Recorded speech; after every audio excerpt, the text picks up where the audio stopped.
Good morning, students. In today's lecture, we will discuss about what are the important questions, important topics which are useful for our midterm examination.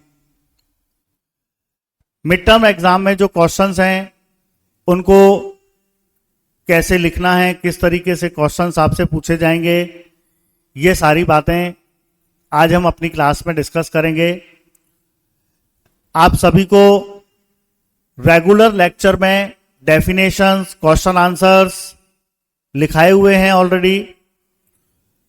इसके बाद भी exam से अभी कुछ दिन पहले मैं आपको ऑलरेडी इंपॉर्टेंट टॉपिक्स और इंपॉर्टेंट क्वेश्चंस मार्क करा चुका हूं, लेकिन एक गो थ्रू करते हैं अपने टॉपिक से और देखते हैं कि इसमें और कौन से इंपॉर्टेंट क्वेश्चंस हैं, किस तरह से क्वेश्चंस पूछे जाएंगे और आपको उन्हें किस तरीके से लिखना है।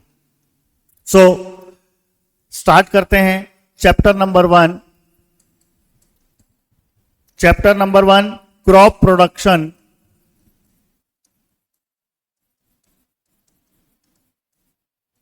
And management.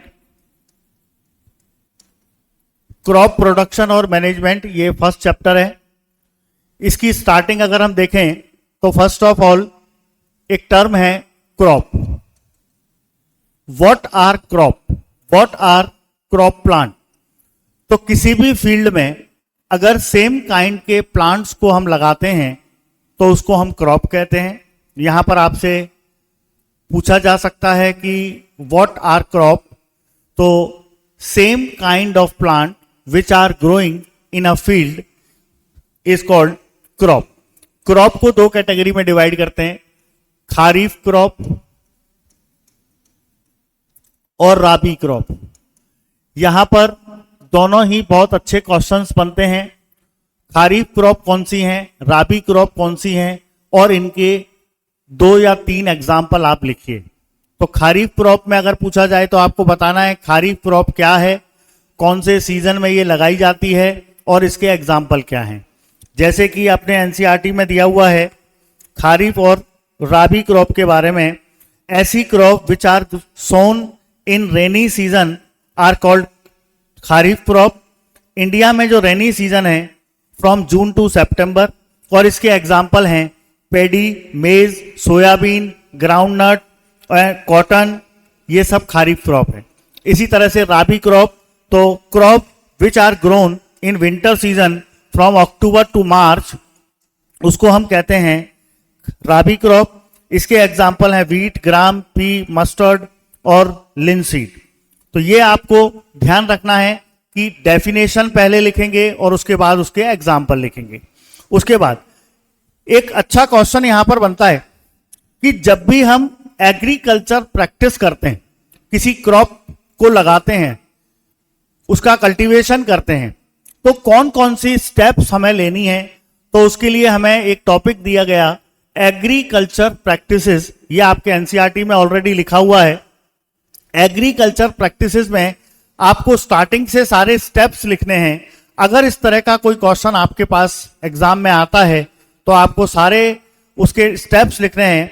First, preparation of soil, sowing, adding manure and fertiliser, irrigation, protecting from weeds, harvesting and storage. ये जितने भी पॉइंट्स हैं 7 पॉइंट्स आपको लिखने हैं। आपसे एक छोटा क्वेश्चन भी पूछ सकते हैं, जैसे ऐसा प्रोसेस जिसमें loosening and turning of soil किया जाता है। एग्रीकल्चर में loosening and turning of soil जो प्रोसेस है, इसको हम क्या कहते हैं? तो इसको टिलिंग या प्लगिंग नाम दिया जाता है। तो ये आपको लिखना है। ऐसा question fill in the blanks में आपको मिलेगा। उसके बाद इसमें एक अच्छा क्वेश्चन यहां पर बनता है मैन्योर और फर्टिलाइजर। ये ऑलरेडी मैं क्लास में भी आप लोगों से डिस्कस कर चुका हूं।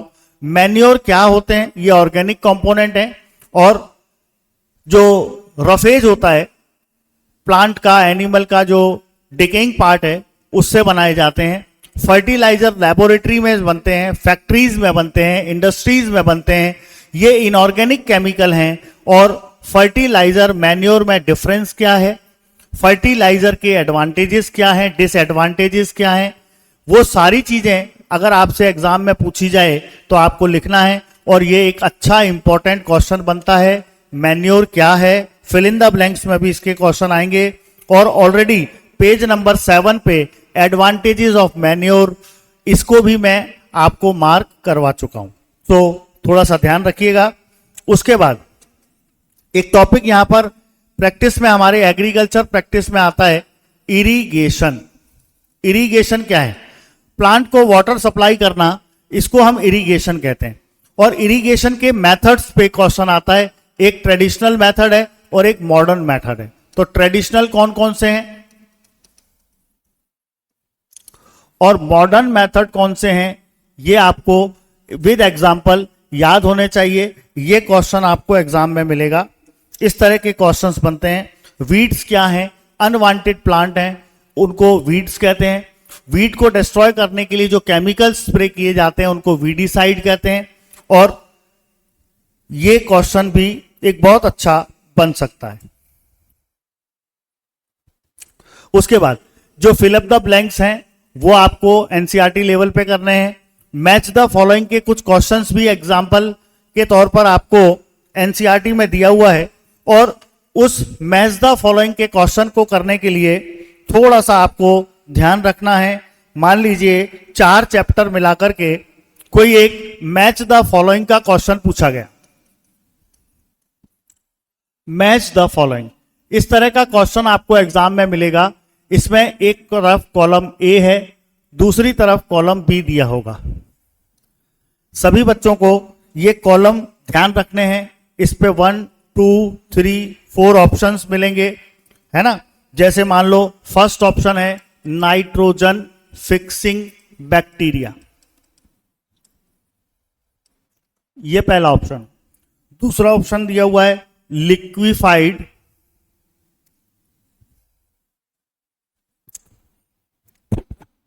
Petroleum gas.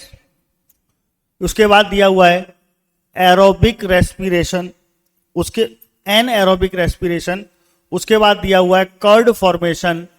और यहां पर इसके कुछ ऑप्शंस दिए रहेंगे जैसे एलपीजी, कार्बन डाइऑक्साइड, लैक्टोबैसिलस। तो आपको बताना है कि जो लैक्टोबैसिलस है वो क्या है, फॉसिल फ्यूल क्या है, कर्ड फॉर्मेशन कौन करता है।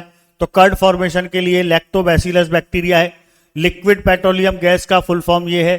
तो इस तरीके से क्वेश्चन को मैच करके आपको उसके प्रॉपर आंसर्स लिखने हैं। इसके बाद हम चलते हैं चैप्टर नंबर 2 पे। एक्सरसाइज में भी आपको क्वेश्चन आंसर्स मार्क कराए गए हैं। ये क्वेश्चन आंसर्स आप बहुत अच्छे से करिएगा। इसके बाद एक क्वेश्चन हमारे पास इस तरह का मिलेगा, मार्क ऑड 1। मार्क ऑड 1, देखिए बहुत ही अच्छा स्टैंडर्ड क्वेश्चन है। मार्क ऑड 1, मार्क ऑड 1 में क्या होगा, राइस, व्हीट, मेज और प्लास्टिक। इस तरह का एक स्टेटमेंट आपको मिलेगा। इस स्टेटमेंट में से जो ऑड है उसको हमें मार्क करना है। तो ऑड कौन सा हो जाएगा बच्चों, देखो राइस, व्हीट, मेज, ये सब क्या है, ये फूड आइटम्स हैं। जबकि प्लास्टिक फूड आइटम में कंसीडर नहीं होता है। तो यहां पर जो ऑड टर्म है वो कौन सी हो जाएगी बेटा, प्लास्टिक हो जाएगी। तो इस तरह के क्वेश्चन भी आपको मिलेंगे। उसके बाद सेकंड चैप्टर जो है माइक्रोब्स। माइक्रोब्स क्या है, ऐसे ऑर्गेनिज्म जिनको माइक्रोस्कोप की हेल्प से हम देखते हैं, they are considered as microbes. Bacteria, fungi, protozoa, ये सब माइक्रोब्स में कंसीडर होते हैं। कुछ बैक्टीरिया हमारे लिए यूजफुल होते हैं, कुछ बैक्टीरिया हमारे लिए हार्मफुल होते हैं, जो डिफरेंट डिफरेंट टाइप की डिजीज को कॉज करते हैं। तो इसका भी हमें ध्यान रखना है। इसके बाद इसमें कुछ टर्म्स दी हुई हैं, जैसे फर्मेंटेशन, बहुत इंपॉर्टेंट है, आपसे फिल अप द ब्लैंक्स में भी पूछा जा सकता है, आपसे डिफाइन में भी इसको पूछा जा सकता है। तो व्हाट इज फर्मेंटेशन? ऐसा प्रोसेस जिसमें शुगर को अल्कोहल में कन्वर्ट करते हैं। ऑलरेडी एनसीईआरटी पेज नंबर 20 में लिखा हुआ है, the process of conversion of sugar into alcohol is known as fermentation. ये थोड़ा सा ध्यान रखना है। और फर्मेंटेशन में किसका यूज होता है? तो फर्मेंटेशन में हम यीस्ट को यूज करते हैं, फर्मेंटेशन में यीस्ट को यूज करते हैं। और कर्ड फॉर्मेशन, जो कर्ड फॉर्मेशन है, इसका आपको ध्यान रखना है, इसमें लैक्टोबैसिलस बैक्टीरिया का यूज करते हैं। तो कई बार ऑप्शन आपको मिलेगा, ट्रू फॉल्स भी मिल सकता है, आपसे मार्क ऑड वन में भी आ सकता है, आपसे यह भी पूछा जा सकता है फर्मेंटेशन की डेफिनेशन क्या है। तो ये सारी चीजें जब आप लिखेंगे तो ध्यान रखना है, फर्मेंटेशन में यीस्ट आएगा, फर्मेंटेशन में यीस्ट आता है और इसका यूज जो है वो अल्कोहल बनाने में होता है। जबकि कर्डलिंग ऑफ मिल्क, अगर मिल्क से कर्ड बनाते हैं तो हमें लैक्टोबैसिलस बैक्टीरिया चाहिए होता है। उसके बाद जो वायरसेस और जो कुछ बैक्टीरिया वायरस की जो डिजीज है, पेज नंबर 24 में, ये मैं ऑलरेडी बच्चों को मार्क करा चुका हूं, इसका ध्यान रखना है। इसके बाद पेज नंबर 26 पर एक टर्म है पास्चुराइजेशन। पास्चुराइजेशन ये डिफाइन में क्वेश्चन आपको पूछा जाएगा, क्योंकि ये डेफिनेशन बेस्ड जो टॉपिक्स हैं बहुत इंपॉर्टेंट होते हैं। एक डेफिनेशन से ही आपको सारी चीजें आपसे पूछी जा सकती है, तो ऐसी डेफिनेशंस आपको याद रखना बहुत जरूरी है। इसमें पास्चुराइजेशन क्या है, इसमें क्या होता है, देखो पेज नंबर 26 में ऑलरेडी एनसीईआरटी में भी हमने मार्क किया था। मिल्क को सबसे पहले 70 डिग्री सेंटीग्रेड पर 15 to 30 सेकेंड्स पर ग्रो करते हैं, टेम्परेचर पर गर्म करते हैं, और उसको सडनली चिल्ड कर लिया जाता है, ठंडा कर लिया जाता है और उसको स्टोर कर लेते हैं। इस प्रोसेस से क्या होता है, इस प्रोसेस से मिल्क में प्रेजेंट जितने भी माइक्रोब्स हैं वो सब किल कर जाते हैं। तो इस प्रोसेस को हम कहते हैं पास्चुराइजेशन। ध्यान से देखना है, पास्चुराइजेशन की डेफिनेशन क्या है। पास्चुराइजेशन, इसको डिफाइन में हम अच्छे से क्वेश्चन को पूछ सकते हैं और आपको पूरी पूरी डेफिनेशन लिखनी होती है। मिल्क को सबसे पहले 70 डिग्री सेंटीग्रेड टेम्परेचर पर 15 से 20 सेकंड्स के लिए, 15 से 30 सेकंड्स के लिए इसको हम टेम्परेचर पर गर्म करते हैं, और 70 डिग्री सेंटीग्रेड टेम्परेचर पर 15 से 30 सेकंड्स तक ग्रो करते हैं, तक बॉईल करते हैं, और बॉईल करने के बाद इसको सडनली चिल्ड कर लिया जाता है और उसको फिर स्टोर कर लिया जाता है। आप देखते होंगे हमारे यहाँ पर जो अमूल के और जो मिल्क आता है वो पास्चुराइज्ड मिल्क है, वहां लिखा होता है अमूल के पैकेट के ऊपर पास्चुराइज्ड मिल्क। तो ये पास्चुराइजेशन एक ऐसा प्रोसेस है जिससे मिल्क में प्रेजेंट जितने भी माइक्रोब्स हैं उनको किल कर दिया जाता है, डिस्ट्रॉय कर दिया जाता है।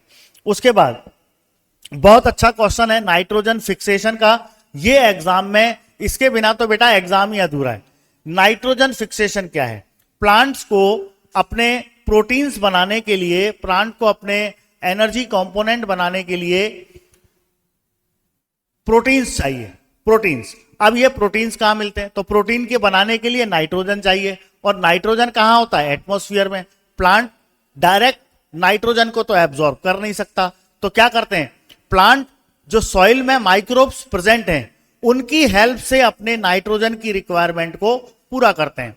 तो माइक्रोब्स का काम क्या है?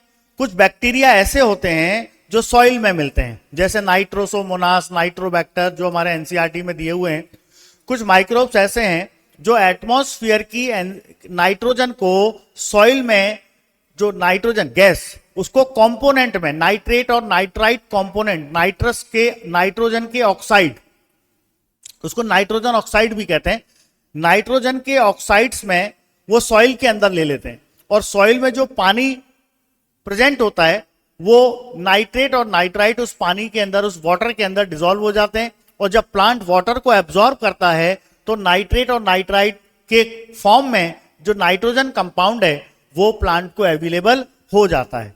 तो एटमॉस्फेयर की जो नाइट्रोजन है उसको नाइट्रोजन कंपाउंड में फिक्स करना और प्लांट को अवेलेबल कराना, इसको हम कहते हैं नाइट्रोजन फिक्सेशन। इसका जो एग्जाम्पल हमारे एनसीईआरटी में दिया हुआ है वो दिया हुआ है राइजोबियम। तो अगर आपसे एग्जाम्पल पूछा जाए, नाइट्रोजन फिक्सेशन की डेफिनेशन को पूछा जाए, तो आपको ये एग्जाम्पल जरूर से देना है। ये राइजोबियम जो बैक्टीरिया है ये किस में होता है, तो ये लिखा हुआ है लेग्यूमिनस प्लांट्स में होता है। लेग्यूमिनस प्लांट्स की रूट में प्रेजेंट होता है। लेग्यूमिनस प्लांट की रूट में प्रेजेंट होता है। लेग्यूमिनस प्लांट कौन से होते हैं, तो पल्सेस, जिससे हमें पल्सेस मिलती हैं, दालें मिलती हैं, वो प्लांट लेग्यूमिनस ग्रुप को बिलोंग करते हैं। इसके बाद एक बहुत अच्छा क्वेश्चन, बहुत important question, nitrogen cycle, page number 27 NCERT में दिया हुआ है। जो एटमॉस्फेरिक नाइट्रोजन है इस तरीके से, एटमॉस्फेरिक जो नाइट्रोजन है वो सबसे पहले सॉइल में आती है। पूरा का पूरा जो आपके एनसीईआरटी में बना हुआ है वो आपको लिखना है। यहां पर बैक्टीरिया होते हैं, यहां पर फंजाई होते हैं, या आप ऐसे भी लिख सकते हैं माइक्रोब्स जो सॉइल के अंदर प्रेजेंट होते हैं वो करते हैं। लाइटनिंग के कारण भी सॉइल में आती है। अब सॉइल के अंदर जो वाटर है यहां से नाइट्रोजन प्लांट में पहुंचती है। प्लांट की जब डेथ होती है तो इसको नाइट्रोजन की कंपोनेंट को रिलीज कर दिया जाता है, ये वापस एटमॉस्फेयर में आ जाती है। तो पूरा का पूरा जो नाइट्रोजन साइकिल आपकी बुक में है वो आपको लिखना है। बहुत अच्छा क्वेश्चन यहां से बनता है। उसके बाद मैच द फॉलोइंग के क्वेश्चन भी आपको देखने हैं। क्वेश्चन नंबर 3 पेज नंबर 29 पे दिया हुआ है ना। ये भी इस तरीके से ऑब्जेक्टिव क्वेश्चंस भी आपको दिए हुए हैं। ये सारे के सारे क्वेश्चंस आपको करने हैं। उसके बाद आते हैं पेज नंबर 32 पे, chapter number 3 coal and petroleum. Coal हमारे पास नेचुरल रिसोर्सेज हैं, दो तरीके के होते हैं, एग्जॉस्टिबल और इनएग्जॉस्टिबल। ये बच्चों को बहुत अच्छी तरह से कराए थे। अगर मैं नाम भी बोलूंगा तो बच्चे उसकी आंसरिंग बहुत आसानी से कर सकते हैं। एग्जॉस्टिंग ये लिमिटेड है, कभी भी खत्म हो सकते हैं। इनएग्जॉस्टिबल अनलिमिटेड है, लाइट है, ये सब चीजें आपको करनी है। कोल के कौन कौन से कंपोनेंट हैं, कोक, कोल टार, कोल गैस, ये कोल के कंपोनेंट हैं। और किस तरीके से कोल को रिफाइन किया जाता है, रिफाइनरी में क्या प्रोसीजर है, वो सारा का सारा आपको करना है, बहुत इंपॉर्टेंट है। इसके बाद है पीछे के क्वेश्चंस तो आपको करने हैं। कंफ्यूजन ऑफ फ्लेम, देखिए बच्चों यहां पर जब मैं क्लास में डिस्कस कर रहा था तब भी आपसे कहा था कि इस चैप्टर में एक डायग्राम है पेज नंबर 48 पर, जिसमें फ्लेम के डिफरेंट डिफरेंट रीजन दिए हुए हैं।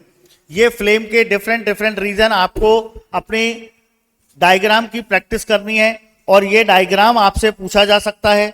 उसके बाद मैंने ये भी बताया था कि ग्लोबल वार्मिंग क्या होती है, एसिड रेन क्या होती है, फ्यूल्स कौन कौन से होते हैं, नेचुरल फ्यूल कौन से हैं, वो सारे टॉपिक्स आपको बहुत अच्छे से करने हैं, है ना। इसमें ये तो ये हो गया एक। तो दूसरा है कंबसन क्या होता है ना। कंबसन क्या होता है, बर्निंग।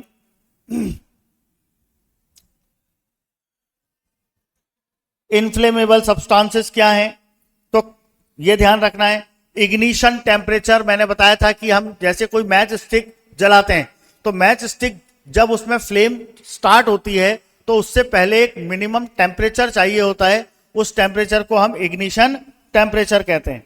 ये सारे टॉपिक्स आपको बहुत अच्छे से करने हैं। कंबसन की डेफिनेशन आपको करनी है ना। उसके बाद conservation of plant and animal, deforestation क्या है, इससे हमें कौन कौन से हार्म हो रहे हैं, ये आपको करना है। डिफॉरेस्टेशन के मेजर कॉज क्या हैं, बायोस्फीयर रिजर्व्स क्या होते हैं, फ्लोरा और फोना तो अपन को याद ही रहता है, वो तो हम भूल ही नहीं सकते। फ्लोरा और फोना, फ्लोरा और फोना क्या है? अगर किसी एक गिवन एरिया में नंबर ऑफ प्लांट कितने हैं वो उसका फ्लोरा हो जाएगा, गिवन एरिया में नंबर ऑफ एनिमल्स कितने हैं वो उसका फोना हो जाएगा। तो फ्लोरा और फोना करना है। एंडेमिक स्पीसीज, ऐसी स्पीसीज जो एक पर्टिकुलर एरिया में ही मिलती है, उसके बाहर वो नेचुरली नहीं मिलती है, उसको एंडेमिक स्पीसीज कहते हैं। इसके एग्जाम्पल्स भी मैंने बच्चों को मार्क कराए थे, बहुत अच्छे से करना है। Wild life sanctuary, national park, wild life sanctuary, इन सब में क्या डिफरेंसेस आते हैं ये आपको करना है बहुत अच्छे से। उसके बाद endangered species, very important question. Endangered species क्या है? तो आपको बताना है कि ऐसी species, animals whose numbers are diminishing to a level that they might face extinction are known as endangered species।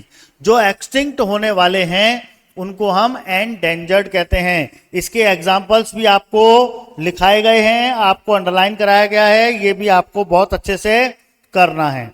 Red data book क्या है? रेड डेटा बुक में जितने भी हमारे एक्सटिंक्ट, एंडेंजर्ड, अल्नरेबल जो एनिमल्स हैं या प्लांट्स हैं उनको कंसीडर किया गया और एक रिकॉर्ड, एक डेटा तैयार किया गया।